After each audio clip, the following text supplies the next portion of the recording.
todos bem-vindos ao quarto programa do projeto Reflexões sobre o Bicentenário da Independência.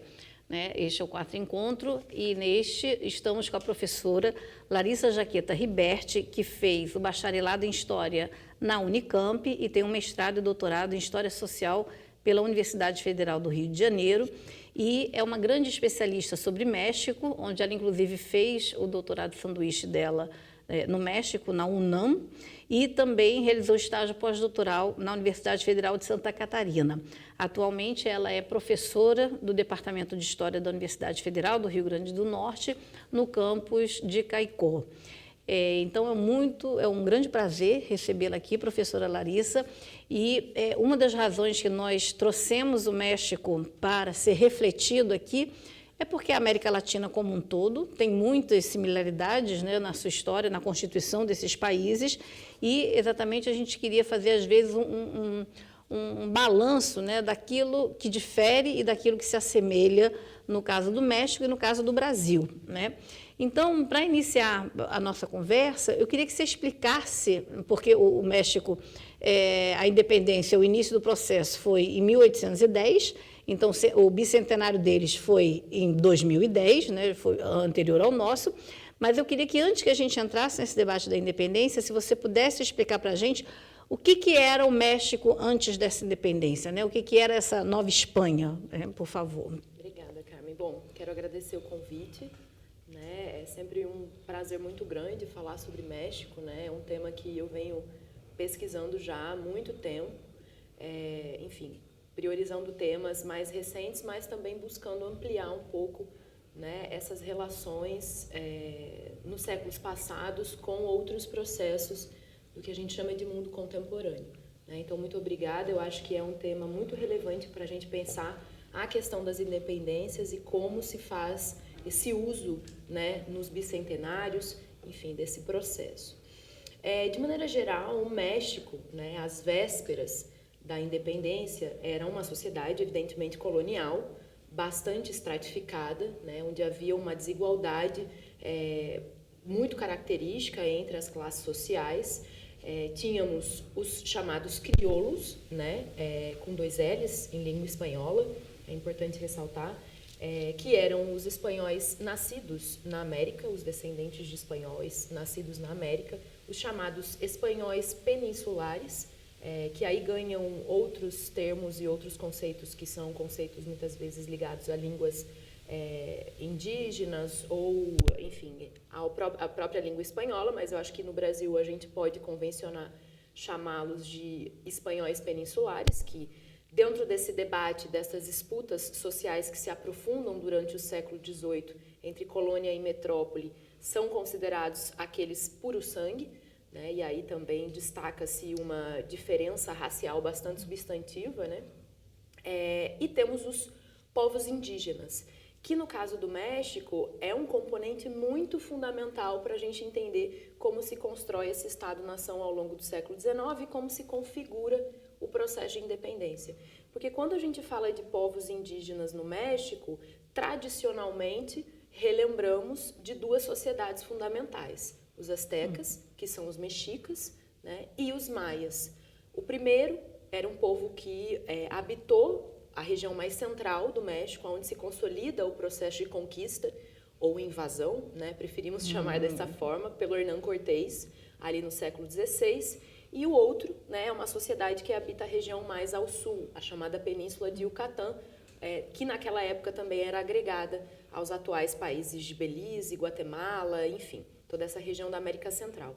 Mas os povos indígenas no México eram bastante heterogêneos e muito diversificados, Existiam outras sociedades que disputavam esses territórios, sociedades com organizações políticas importantes, com hierarquias, com formas, modos de produção bastante diversificados. E nesse contexto da virada do século XVIII para o século XIX, nessas regiões que iniciam o processo de emancipação, principalmente nessa região mais central, vinculada ao Estado do México, os povos indígenas já vinham convivendo com uma desestruturação dos seus modos de produção e da sua organização social.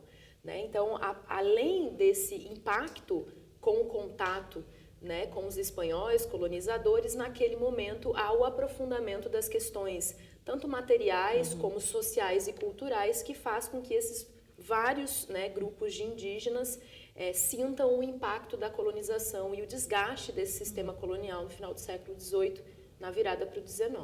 Então, a sociedade mexicana era uma sociedade muito marcada por essas desigualdades, muito marcada pela escravidão e a exploração indígena, da mão de obra indígena, e, é claro, uma desigualdade interna também bastante substantiva, considerando que os estados do norte desenvolvem atividades muito mais ligadas à mineração e os estados do centro-sul estão muito mais vinculados a sistemas de produção agrícola, né, nessa grande lógica de sistema colonial que a gente tem durante séculos em toda a América. Não, então, muito interessante. Então, a gente tem como similaridade ao Brasil, são essas desigualdades sociais também ao longo do período colonial, né? E, no caso, o processo de independência, que se inicia, no caso mexicano, em 1810 e vai até 1821. A gente também pode fazer esse outro paralelo com o Brasil, que a gente diz que teria se iniciado em 1808, com a chegada da família real, e finalmente ter culminado com a independência em 1822, que só é reconhecida em 1825. Então, a gente vê realmente são sempre processos históricos que não acontecem repentinamente, né? E aí, diante desse quadro do que era a Nova Espanha, né? O que leva a essa independência, né, neste período de 1810? A gente sabe que o ano de 1808 foi um ano chave, né? Tem um termo chamado a crise de 1808. Se você pudesse nos explicar o que é essa crise de 1808 e exatamente como que ela contribui para deflagrar esse processo de independência que vai de 1810 a 1821, por favor. Perfeito. O processo de independência no México, como você disse, ele é iniciado em setembro de 1810, mas é claro que o caminho que se percorreu até essa primeira mobilização é um caminho permeado de uma série de características, né? Durante muito tempo, uma versão oficial, né, e mais tradicional da história, escrita principalmente ao longo do século XIX, acreditou que antes da própria independência do México já existia um sentimento nacionalista vinculado a alguns grupos, principalmente a essa elite crioula, ou seja, de espanhóis nascidos na América, descendentes de espanhóis nascidos na América, que fez com que uma série de grupos se articulasse, né, e ampliasse as suas insatisfações com relação à metrópole. Então, essa é uma grande versão sobre esse passado histórico que também está vinculado a alguns acontecimentos anteriores a 1808, a 1810, tais quais a Revolução Americana, a Revolução Francesa, o desenvolvimento do pensamento liberalista, e também as reformas borbônicas que acontecem ao final do século XVIII e que impactam as relações entre as colônias e a metrópole. Uma interpretação mais recente, né, dessa história da emancipação mexicana e também dos outros países que se formam ao longo do século XIX em toda a América Espanhola, vai combater um pouco essa ideia de que existia já um sentimento nacionalista generalizado que fez com que esses grupos se articulassem contra, né, o domínio da metrópole. Para essa nova geração de historiadores e cientistas sociais, o fundamental é a gente pensar em alguns acontecimentos que, desde a metrópole espanhola, suscitaram insatisfações e, portanto, se desdobraram nos processos de independência. Um fator fundamental, portanto, para essa nova versão, né, o que a gente chama dessa nova corrente historiográfica, é pensar a crise de 1808. A crise de 1808 ela é causada, substancialmente, pelas invasões napoleônicas, né? É um fato conhecido, né, na história aí do mundo. Enfim, dentro desse grande projeto de dominação da Europa contra o domínio da Inglaterra, quando Napoleão chega na chamada Península Ibérica, ou seja, entra na Espanha e depois em Portugal, isso cria uma série de reações, não só internamente, né, dentro desses países que eram as metrópoles, mas também dentro das suas colônias, né? Então, essa reação faz com que se organizem, por exemplo, uma série de novos órgãos de administração e exercício do poder dentro desses territórios coloniais, como era o caso das chamadas juntas. né? Então, esse é um momento fundamental para a gente pensar a articulação de novas esferas de poder junto com essas elites locais que buscam contestar esse domínio napoleônico dentro da Península Ibérica. Isso na América Espanhola, evidentemente, vai suscitar uma série de reações, como eu já disse, e no caso brasileiro, vai permitir a transferência de toda a corte real portuguesa para a cidade do Rio de Janeiro. Então, quer dizer, a Maria Odila Leite, que é uma grande historiadora desse processo, com aquele livro A Interiorização da Metrópole, ela vai considerar que esse é um momento fundamental para se entender 1822, né? Porque, imagina, durante séculos você tem uma separação espacial, administrativa, né, e do poder entre metrópole e colônia, e a partir de 1808 você transfere a corte, né, para o território da colônia. É como se você tivesse derrubado um dos pilares fundamentais do antigo sistema colonial.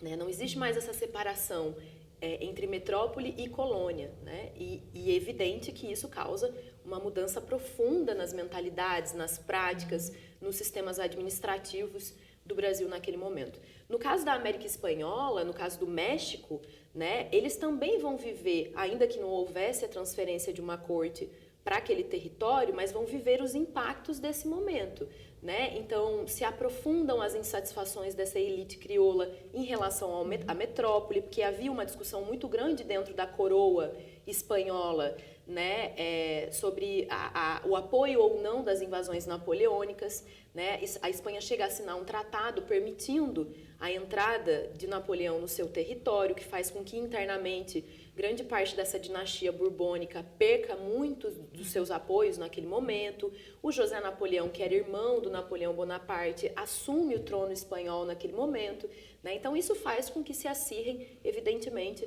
muitas dessas insatisfações que na virada do século XVIII para o século XIX já compunham essa sociedade extremamente diversificada que era, né, característica dos vice-reinos espanhóis na América. Né? E aí, esse é um fato, portanto, considerado fundamental para a gente entender não só o processo de independência do vice-reino da Nova Espanha, né, que aí se desdobra na formação do que hoje a gente conhece como México e outros países da América Central, mas também outros vice-reinos, como da Prata, da Nova Granada, enfim, toda essa região da chamada América Espanhola. É isso que a gente chama de crise de 1808, e é esse contexto que essa nova geração de historiadores entende como fundamental, né, para impulsionar esses processos de emancipação. Então, questiona-se essa visão de que existia um sentimento nacionalista, né, e entende-se que foi essa crise na metrópole que suscita esse rompimento, né, essa desagregação do império colonial nas Américas, tanto o português como o espanhol. Né? Então, de certa forma, hoje já existe um consenso que aceita, entre essas novas gerações de pesquisadores, o fato de que não é possível entender as emancipações sem considerar essa crise causada pelas invasões napoleônicas. Ah, ótimo, muito interessante. Então, no caso, esse processo de dependência, né, é o resultante dessa crise de 1808, e você falou do descontentamento dessa elite crioula. Esse movimento, né, de cerca de 11 anos do processo de independência, a gente pode identificar, né, essa elite crioula como a única interessada nesse rompimento? Como é que ficaria o papel das inúmeras comunidades indígenas que você já falou? Perfeito. Na verdade, esse processo que se inicia no caso do México, em 1810, ele tem uma participação dessas elites crioulas, como eu já disse, já muito descontentes, né, com essa reviravolta na sua metrópole, mas ela tem uma intensa participação de outros setores da sociedade, o que torna o processo todo muito interessante e também muito contraditório. Né? Só abrindo um parênteses, a independência do México ela se inicia em 1810, mas ele só vai se consolidar em 1821, né? Que é com um processo de emancipação, a criação de uma primeira monarquia, do primeiro império, né, mexicano, e com o reconhecimento da Espanha só 15 anos depois, em 1836. O reconhecimento da independência. Da independência, exatamente, pela Espanha, no caso. Né? Então, no caso mexicano, esse processo que se inicia em 1810, que é extremamente conflituoso, não pode ser entendido só à luz dos interesses dessa elite local crioula. Né? Porque nesse momento é um movimento com uma intensa participação de setores eclesiásticos, né? De representantes da igreja, do que a gente chama de teólogos liberalistas, como é o caso do Miguel Hidalgo, que é considerado um dos pais desse processo e um dos pais da pátria mexicana.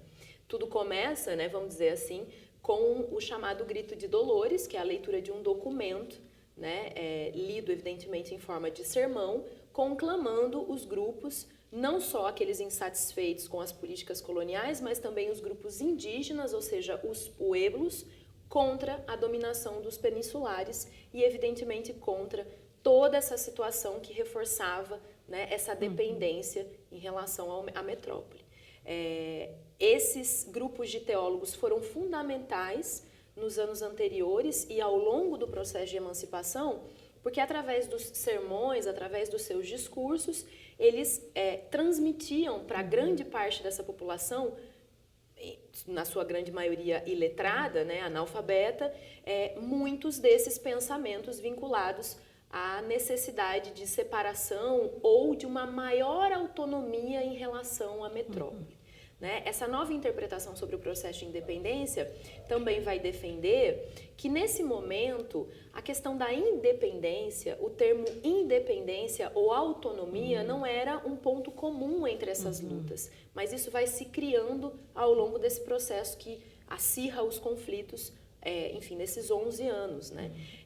O que se fala nesse momento, inclusive são termos que podem ser encontrados nesse documento, autonomia, autogoverno, né?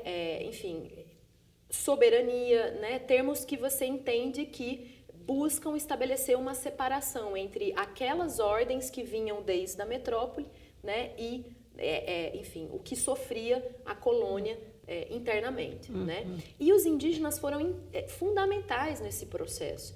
Né? Eram pueblos, como eu já disse, muito diversificados, que vão fazendo a sua adesão a esse primeiro processo que começa em 1810. Esse primeiro levante, né, iniciado e liderado pelo Miguel Hidalgo, ele é imediatamente reprimido pelas forças realistas, né, as forças ligadas à metrópole espanhola. No entanto, há uma continuidade dessa insatisfação por meio de outros grupos e por meio de outros líderes, né? E aí aparecem figuras muito substantivas que são considerados os heróis nacionais, como é o caso do José Maria Morelos, como é o caso do Vicente Guerreiro, né? Que são aí líderes que vão, ao longo desses anos, né, dando outros contornos para essa luta iniciada pelo padre Miguel Hidalgo. Os indígenas participam ao longo desse processo, mas os trabalhos mais recentes que estudam a participação dos indígenas vão ressaltar também que entre esses grupos não havia o compartilhamento de uma noção patriótica ou de um sentimento nacionalista, como essa versão tradicional do século XIX quis fazer parecer durante muito tempo. Né? Para esses novos historiadores, essa nova geração, essa historiografia renovada das últimas décadas, a emancipação é muito mais o resultado do que, de certa forma, a causa do processo que se inicia em 1810 no México. Né? Então, a nível de ideologias populares, é importante a gente pensar, como eu já disse, que esses indígenas eram muito diversificados. Então, muitos deles empreendiam lutas ou faziam a adesão ao processo de emancipação porque queriam conservar as suas comunidades, queriam conservar as suas raízes étnicas, os seus modos de produção, né? Existia uma relação de parentesco, uma relação de amizade, eles tinham uma relação muito forte com a religião, né? E o Miguel Hidalgo puxa um processo muito vinculado à religião católica, tanto que as principais representações do Grito de Dolores mostram a figura do Miguel Hidalgo com o pano da Virgem de Guadalupe, que é a grande padroeira do México, né? Então, havia outras motivações muito diversificadas entre elas, para que esses vários grupos populares, sobretudo de indígenas, fizessem a adesão a essa causa pela emancipação. E ao longo de todo esse processo que culmina na independência em 1821, você tem muitos reveses, né? E isso vai mostrando como a independência não era um motivo compartilhado da mesma forma por todo mundo. Isso vai ganhando contornos ao longo do aprofundamento e do acirramento da luta, que no caso do México foi extremamente violenta até 1821.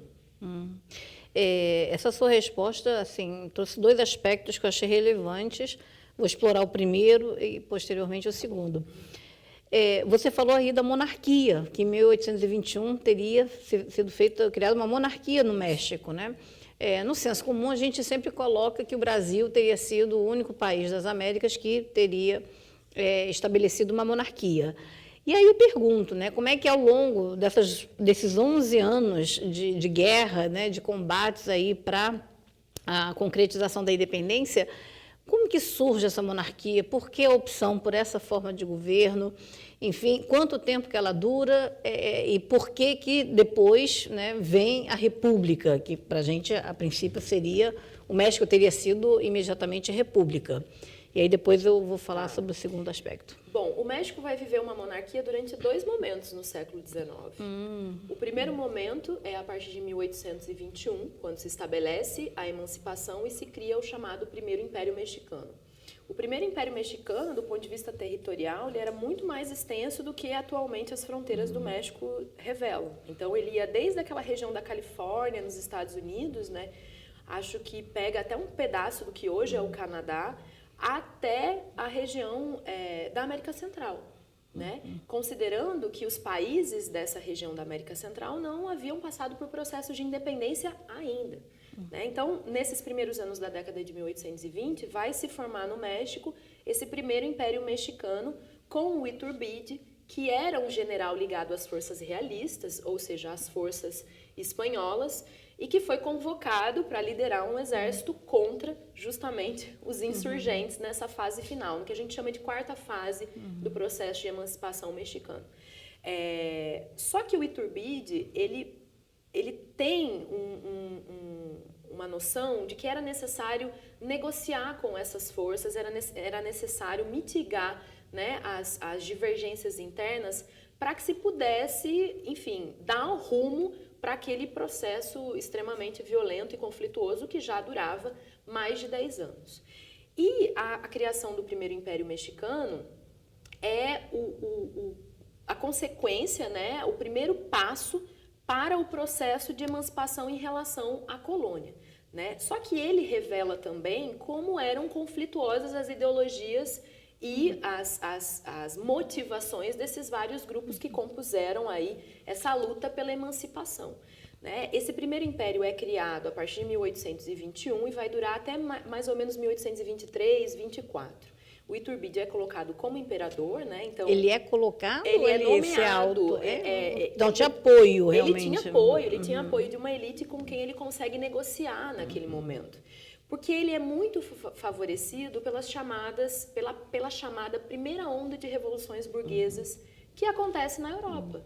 Né? Então, na década de 1820, os processos de emancipação que acontecem naquele contexto também são extremamente influenciados pelas chamadas revoluções burguesas europeias. O caso do Brasil não vai ser diferente se a gente pensar na Revolução Liberal do Porto.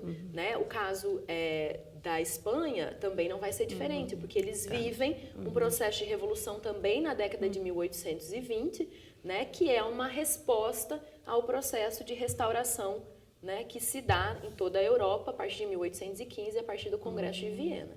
Né? Então, esse contexto ele tem reflexos substantivos na forma com que vai se dar o processo de independência e com o tipo de governo que vai suceder essas emancipações aqui nas colônias. Então, o império nada mais era do que a consolidação interna de um processo de independência, mas ainda a manutenção de um sistema que pudesse internamente privilegiar não só os crioulos, ou seja, os espanhóis nascidos na América, mas também os espanhóis peninsulares que estavam nessas ex-colônias.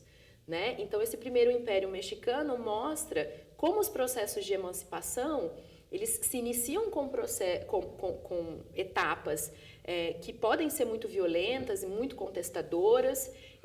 Eu acho que eles são, sim, processos de transformação profunda, mas eles mostram que as elites locais também tinham interesses em continuar com os privilégios e com essas conexões que foram construídas historicamente ao longo do período colonial.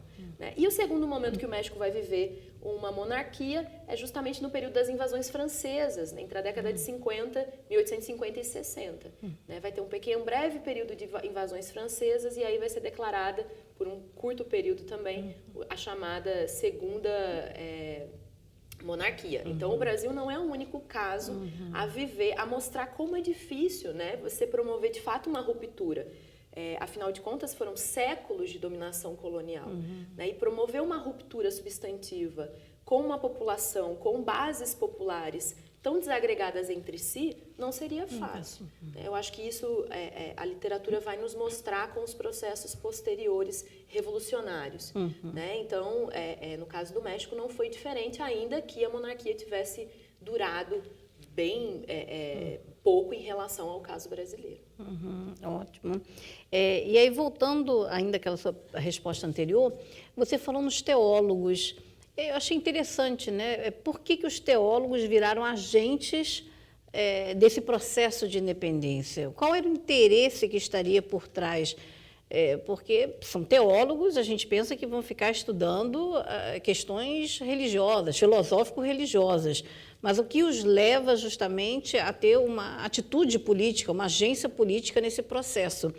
Porque aqui nós vamos ter também, né, padres e maçons, né, muito envolvidos, tanto na Revolução de 1817, em Pernambuco, na própria Confederação do Equador.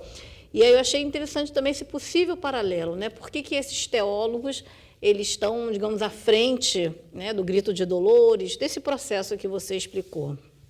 Os teólogos eles foram, ao longo da colonização, os principais representantes dos interesses da metrópole junto às classes populares. Né? Eu acho que é importante a gente entender o papel não só da igreja, mas desses membros da igreja, não só na catequese, mas também na formação dessa conexão entre as classes populares, as classes subalternas, os grupos de escravos, os grupos de indígenas explorados e a metrópole.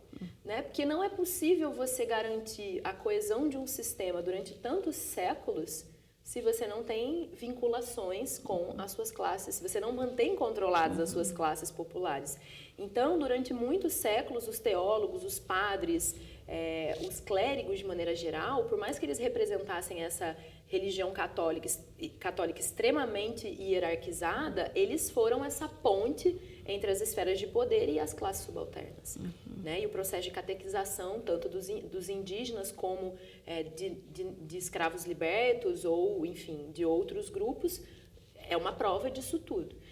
Então, desde a época da colonização, eu acho que os padres eles têm um papel muito fundamental nesse sistema e nessas conexões entre a colônia e a metrópole. Bartolomeu de las Casas, por exemplo, foi um dos primeiros a denunciar a grande exploração que os indígenas sofriam no processo de colonização aqui nas Américas. Né?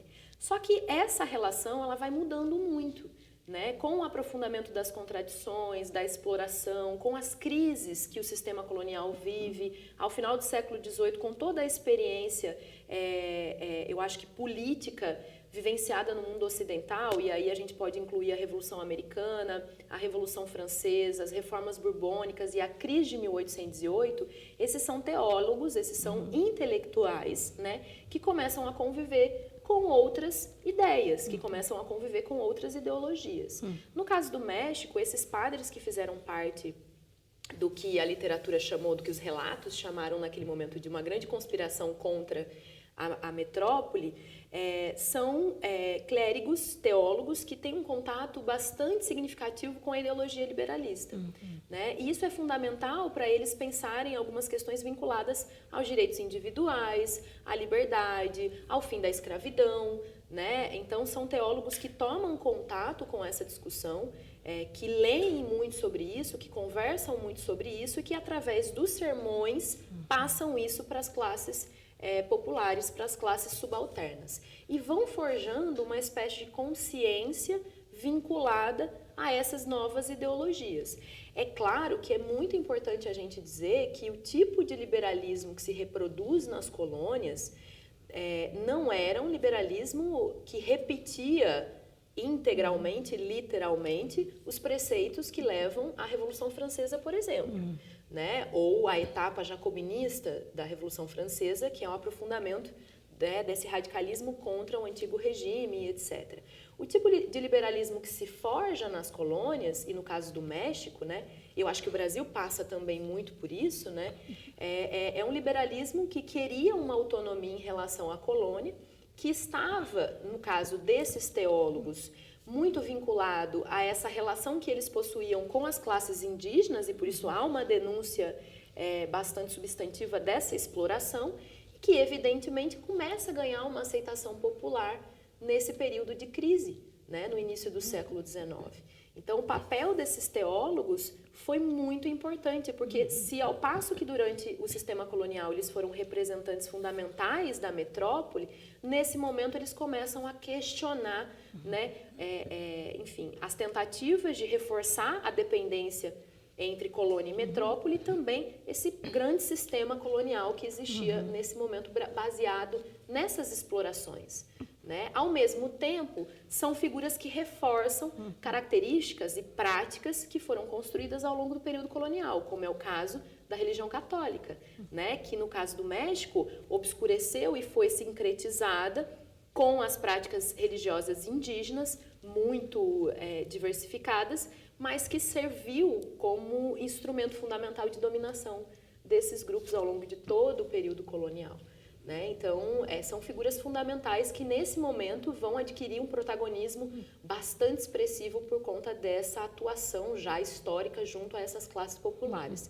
Mas também é interessante notar que depois da década de 1820, com as disputas nesse primeiro Império Mexicano e em torno da construção de um novo sistema para um México emancipado, a gente vai ter uma expansão desse sentimento anticlerical. Né, contra a igreja, contra os teólogos, contra os representantes, aqueles que eram considerados representantes do antigo sistema colonial. Que junto com esse sentimento anticlerical, cresce também um sentimento colonialista, anti-espanhol. Mas isso ainda no processo de independência ou posterior? É um sentimento que vai se aprofundar a partir da década de 1820, né? Porque os grupos de liberalistas, alguns setores vão se radicalizar em nome de uma defesa da causa republicana, né? E esse sentimento anticlerical, ele vai se aprofundando nesses grupos mais radicais que queriam, de fato, romper definitivamente com essas antigas heranças, com essas heranças coloniais que permanecem nas sociedades. Foi assim no Brasil, foi assim toda a emancipação da América espanhola. Né? E isso vai culminar num movimento tão expressivo no México que faz com que o presidente Benito Juárez, na década de 1950, chegue ao poder já com uma visão bastante aprofundada do que é o liberalismo e promova as chamadas leis de reforma, que aí já são leis que refletem, por exemplo, toda uma elite que apoia um projeto de separação Estado e Igreja. E é muito interessante perceber que se esses clérigos no início do século XIX tiveram uma legitimidade muito grande junto às elites crioulas e a outros grupos liberalistas, na década de 1850 vão sofrer com essas leis de reforma, porque os bens da igreja serão expropriados, haverá toda a implementação de uma série de medidas e reformas que aprofundam o caráter liberal e laico do Estado. No caso, o Brasil demorou a romper com a igreja, né, só a partir da década de 1870. E você falou aí também que houve o fim da escravidão no México, Sim. né? Quando foi? Você sabe mais ou menos? O Miguel Hidalgo, quando ele dá o grito de Dolores, ele decreta o fim da escravidão, né, nesse documento. O grito de Dolores é um documento, né? É o que a gente chama de uma fonte primária, que foi lido nesse momento e decreta o fim da escravidão. Então, o fim da escravidão no México acompanha o processo de emancipação. Então, esse é o documento fundador da independência? E é um documento recuperado atualmente como um documento que funda não só a independência, mas a pátria mexicana. Ah, interessante. E a gente já está encaminhando para o final, e, aproveitando essa deixa dessa carta como movimento, como ponto fundador, né? As comemorações do Bicentenário do México, em 2010, elas tiveram o uso político que tem sido feito do 7 de setembro, recentemente, no Brasil. Como é que foi a discussão dessas... eu não gosto de falar comemorações e celebrações, né, porque a gente sabe que os nossos países latino-americanos, algumas coisas logicamente avançaram, mas outras nem tanto, né? Então, não são rupturas fortes, né, do passado colonial. A gente tem casos aqui no Brasil de escravidão moderna, né, contemporânea, enfim, tendo sido a escravidão abolida em 1888.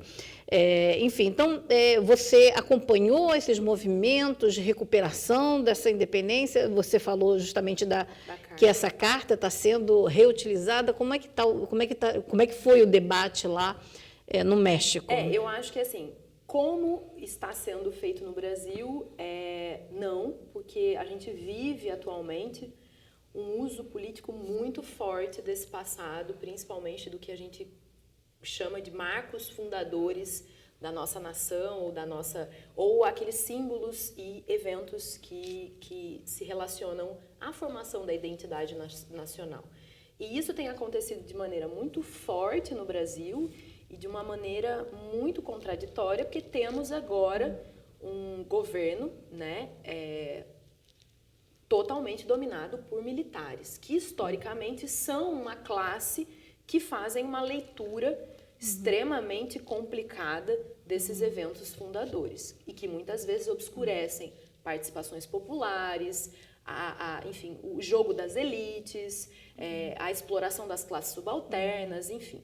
No caso do México, né, as festas pátrias são inauguradas justamente com a data que marca o Grito de Dolores, né? Porque existem 2 anos que são fundamentais. Que é 16 de setembro, não? 16 de setembro é o início, né? Então, existem 2 anos que são anos fundamentais, né? Então, 1810, que é quando inicia o processo de emancipação, e 1821, que é quando finalizado esse processo, né? Mas as festas são sempre nos centenários do 10, então 1910 e 2010, né? No ano de 2010, no México, o México vivia um governo considerado um governo de transição, né? Porque na história recente do México, ao longo de todo o século XX, depois da Revolução Mexicana de 1910, criou-se um sistema político muito vinculado a um só partido, que é o Partido Revolucionário Institucional, né? Esse partido criou, ao longo dessas décadas do século XX, uma série de estratégias, inclusive repressivas e bastante autoritárias, para garantir, né, que ele ficasse 71 anos de forma ininterrupta no poder. Então, todos os presidentes mexicanos ao longo de 71 anos foram do Partido Revolucionário Institucional. Isso sem contar os executivos estaduais, as prefeituras e a maioria nos espaços legislativos. Quando havia alguma dissidência ou alguma oposição política, essas eram imediatamente perseguidas, ameaçadas, e inclusive alguns opositores foram eliminados, né? Então, a história política mexicana é muito marcada por esse domínio do Partido Revolucionário Institucional. E ao longo da construção desse novo sistema político depois da Revolução Mexicana, que também é um evento muito fundamental e que mostra, né, uma série de problemas históricos no país, ao longo desse processo, os símbolos, os heróis nacionais, as festas pátrias, essas efemérides foram sempre muito utilizadas para vincular o Partido Revolucionário Institucional a essa proposta de consolidação da nação. Então, ao longo do século XX todo, o que se consolidou no México é uma versão de que a emancipação, desde 1810, foi o resultado já de um sentimento nacionalista e também liberalista. Né? Então, foi a articulação de vários grupos, inclusive os indígenas, e isso é reivindicado por esses setores mais conservadores, porque há necessidade de uma identificação com a população, né, na construção desse sistema hegemônico que impera ao longo do século XX. Então, há a recuperação dessas figuras, há a recuperação desses discursos para dizer que o México nascia como nação nesse momento em que há esse primeiro estalo, né, de emancipação com relação à metrópole. E isso foi intensamente usado em 2010. Mesmo esse governo de 2010 sendo um governo, entre aspas, de oposição em relação àquele que perdurou durante 71 anos, o significado e o sentido das comemorações pátrias naquele momento não foram tão diferentes daqueles usados ao longo de quase um século, né? Enfim, e que, evidentemente, reforça esse sentido inicial, né, de que o 1810 já era as mostras de que o México era uma nação. E é evidente que isso, do ponto de vista da educação, da conformação de uma memória coletiva, vai obscurecer as contradições, o que depois acontece, os conflitos étnicos, os conflitos raciais, que eu acho que essa ainda é uma história por descobrir e por se fazer no México. Né? As questões raciais no México, elas começaram a ganhar uma certa proporção agora, tanto no âmbito público como no acadêmico.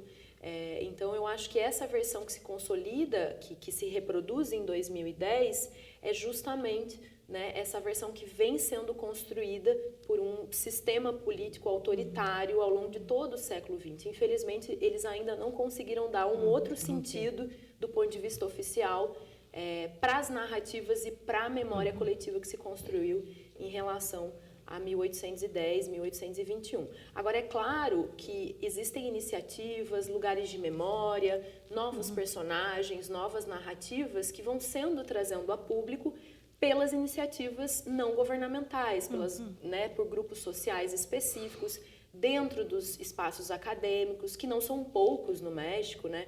A Universidade Nacional Autônoma do México, o Colégio do México, as várias instituições de pesquisa e ensino promovem muitos eventos, promovem lançamentos. O mercado literário no México é um mercado muito interessante, né, que tem um público leitor muito assíduo, não só dentro da academia, mas em todas as classes sociais.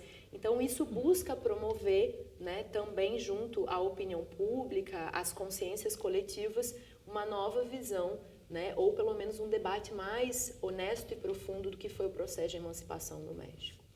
Tá ótimo. Então, a gente tem aqui uma verdadeira aula sobre o México. Infelizmente, no Brasil, a gente costuma dar as costas para a história dos nossos colegas ali depois dos Andes. Então, eu agradeço mais uma vez, né? Muitíssimo obrigada, Larissa, pela generosidade em trazer todo esse conhecimento sobre a história de um país que nós, nossos irmãos, né, os mexicanos, e vale realmente a pena até para a gente parar para pensar um pouco da própria história do Brasil, né? Por isso que a gente escolheu convidar para conhecer um pouco essa realidade mexicana, para contrapor também com as comemorações ou as reflexões, né, do bicentenário da independência. Então, a gente se despede aqui e agradece a Larissa. Muito obrigada. Obrigada, Carmen.